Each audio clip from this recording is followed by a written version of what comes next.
నేను ముందే అనుకున్నాను డేటింగ్ గీటింగ్ అంటే మొదటిగా మోసం వస్తుందని. నేను చెప్తే ఎవరైనా వింటే కదా. డేటింగ్ అన్న రోజునే ఓ పిల్లాడికి డేట్ ఆఫ్ బర్త్ కన్ఫర్మ్ అయిందని నాకెప్పుడో తెలుసు. మేము కాస్తంత లావెక్కితే వెనకాల జిల్లాలు డిక్కీలు అని గోల పెట్టి స్లిమ్ గ్లామర్ అంటూ ఎక్సర్సైజులు చేయించావు. మరి నీ ముందు కొండ పర్రంత పొట్ట పెంచుకున్నావు. దాన్నేం చేస్తావు?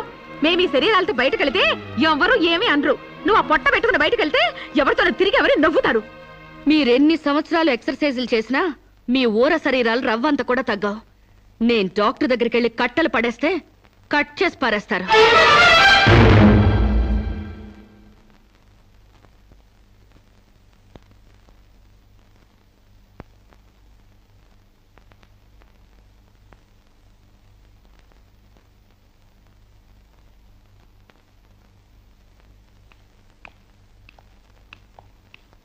కంగ్రాట్స్. ఎందుకు? మీకింకా 46 రోజుల్లో మగబిడ్డ పుట్టబోతున్నాడు. ప్రసవం డేట్ చెప్పి కాదు, పిండాన్ని చంపి అప్పుడు చెప్పండి కంగ్రాట్స్. ఆడపిండాన్ని చంపుకుంటున్నారు, మగపిండాన్ని చంపమంటున్నావు ఎందుకమ్మా? నీకింకా పెళ్లి కాలేదా? పెళ్లి కాకుండా కండానికి నాకేమైనా భయమా? ఈ ఇడియట్ కి తల్లిని కాకూడదని. ఇప్పుడు కష్టం అమ్మా. చస్తే చావునివ్వండి. మీకు తెలుసా, వీడు చస్తేనే నాకు హ్యాపీ.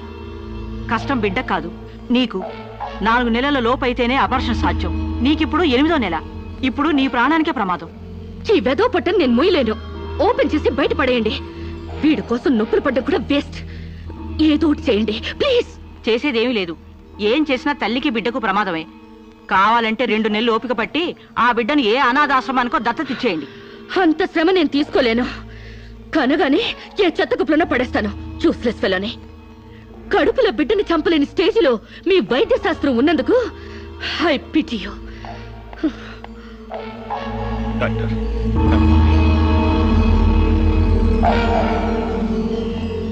వారిలో ప్రధాన పాత్రధారుడు.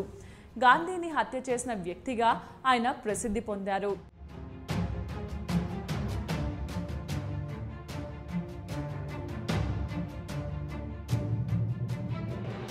గాడ్సే పూర్తి పేరు నాథూరామ్ వినాయక్ గాడ్సే. ఇతను 1910 మే 19వ తేదీన పూణే జిల్లాలో బారామతి పట్టణంలో జన్మించాడు. ఇతని తండ్రి పేరు వినాయక్ వామన్ రావు గాడ్సే.